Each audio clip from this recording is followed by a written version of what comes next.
Line maintain করেই বল করছি আমরা, এতেই উইকেট পড়ছে। সাফল্যর রহস্য বলতে কি, ওরা যখন রান করতেছিল আমাদের টার্গেট ছিল যে ওদেরকে যত তাড়াতাড়ি আটকানো যায়। সুযোগ খুঁজতেছিলাম যে একটা সুযোগের, এখন ভালো করতেই হবে আর কি। যদি নিজের জায়গা ধরে রাখতে হয় তাহলে নিজেকে ভালোই করতে হবে। সিলেটের অপ্রকাশিত প্রতিভা সফর আলী, বয়সটা 27 ছুঁই ছুঁই, কিন্তু তার ক্রিকেটের গল্পটা যেন অনেকেরই অজানা। ডানহাতি পেসার, করতে পারেন নিপুণ আউটসুইং, ইনকাট ডেলিভারি। প্রথম শ্রেণীর ক্রিকেটে এর আগে খেলেছিলেন মাত্র একটি ম্যাচ, কিন্তু শেষমেশ সেই দীর্ঘ প্রতীক্ষার অবসান ঘটে। জাতীয় ক্রিকেট লিগের শেষ ম্যাচে সুযোগ পেলেন এবং সেই সুযোগটাই দুহাত ভরে কাজে লাগালেন। প্রথম ইনিংসে 5 উইকেটের পর দ্বিতীয় ইনিংসে 3 উইকেট। সফর আলী যেন তার যোগ্যতার প্রমাণ দিয়েই জানান দিলেন, আমি প্রস্তুত, আমাকে আরো সুযোগ। একটা লম্বা সময় পরে আবার ফার্স্ট ক্লাস ক্রিকেটে ফিরলেন। ফিরেই প্রথম ইনিংসে 5 উইকেট, দ্বিতীয় ইনিংসে ভালো করতে থাকা রাজশাহীকে 180-তে 5 উইকেট থেকে 186-তে অল আউট করার যে কৃতিত্ব, কি মাথায় চলছিল এবং এই সাফল্যর রহস্যটা কি? সাফল্যর রহস্য বলতে কি, ওরা যখন রান করতেছিল আমাদের টার্গেট ছিল যে ওদেরকে যত তাড়াতাড়ি আটকানো যায়। বাট সকালবেলা একটু আর্লি আমরা ভালো বল করতে পারিনি, রান হয়ে গেছে। পরে হচ্ছে আমরা যখন ব্রেকে যাই তখন হচ্ছে আমরা প্ল্যান করছিলাম যে ওদেরকে 200-র মধ্যে আটকানোর জন্য। এই হচ্ছে পরে হচ্ছে সবাই কথাবার্তা বললাম, সিনিয়র ভাইরা কথাবার্তা বললো, লাইন মেনটেন করেই বল করছি আমরা, এতেই উইকেট পড়ছে।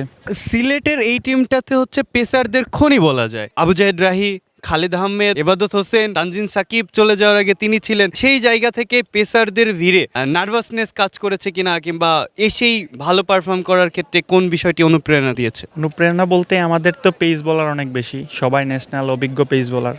সুযোগ খুঁজতেছিলাম যে একটা সুযোগের, যদি আসে নিজে ট্রাই করব, মানে নিজের চেষ্টা করব ভালো করার। বাকি সব যদি আল্লাহ দেয়, আল্লাহ দিছে আলহামদুলিল্লাহ। একটু খারাপ হয়েছে, পরে আবার কামব্যাক করছি আলহামদুলিল্লাহ।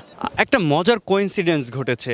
আপনি 2 ইনিংসেই Nihaduzzaman man of the match যিনি ছিলেন, Farhad Reza the legendary cricketer of Bangladesh first class cricket, এবং এই টুর্নামেন্টের one of the successful batter Sabbir Hossain, 500+ run plus 15টার উপরে উইকেট, 3জনকেই 2 ইনিংসে আপনি আউট করেছেন। এই ব্যাপারটা কি জানতেন কিনা, বা এই ব্যাপারটা কি খেয়াল করেছেন কিনা? না, এটা খেয়াল করি না, আপনি বলার পরে খেয়াল করলাম না। এমনি দেখছি যে কালকে সাব্বির ভাই আর হচ্ছে ফরহাদ ভাই উইকেট পাইছি, নিহাদের উইকেটটা পাইছি, ঠিক আছে, ওইরকম মাথায় কাজ করেনি। বাট কাজ করতেছিল এইটাই যে আগের ইনিংসে 5টা পাইছি, মানে এই ইনিংসেও ভালো বল করার। উইকেটের দাম ইয়ের জন্য বল করি নাই, যে ভালো বল করতে হবে যাতে রান চেক থাকে, ওই জন্যই বল করছি, হয়েছে। লাইন মেনটেন করছি, উইকেট পাইছি। সফর আলী অবশেষে সুযোগ পেয়েছেন, সুযোগ পেয়ে 8টি উইকেট নিলেন। তার ভবিষ্যৎ পরিকল্পনা জানতে চাচ্ছি। ভবিষ্যৎ পরিকল্পনা তো অনেক বড়, না বলি ক্যামেরার সামনে।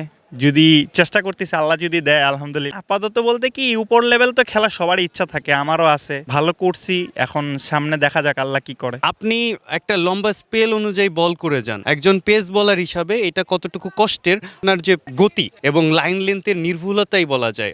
আমরা দেখছিলাম যে আপনি একটা নির্দিষ্ট লেন্থে ঘন্টার পর ঘন্টা বল করে যাচ্ছেন। এটা আসলে আমরা আমাদের দেশীয় ক্রিকেট সার্কিটে খুব কম দেখি। এটার জন্য পরিমাণ কষ্ট করতে হয়, এবং আপনি নিজেকে কিভাবে প্রস্তুত করেছেন? বলতে কি, আমরা তো যারা পেস বোলার আছি, স্পোর্ট বল করতে হয়, মেনটেন করতে হয় নিজেকে, নিজের শরীর মেনটেন করতে হয়, এগুলাই যে পেস যে কাজগুলো আছে ওইগুলা কাজগুলাই করতে হয়। আইডল আছে কোনো?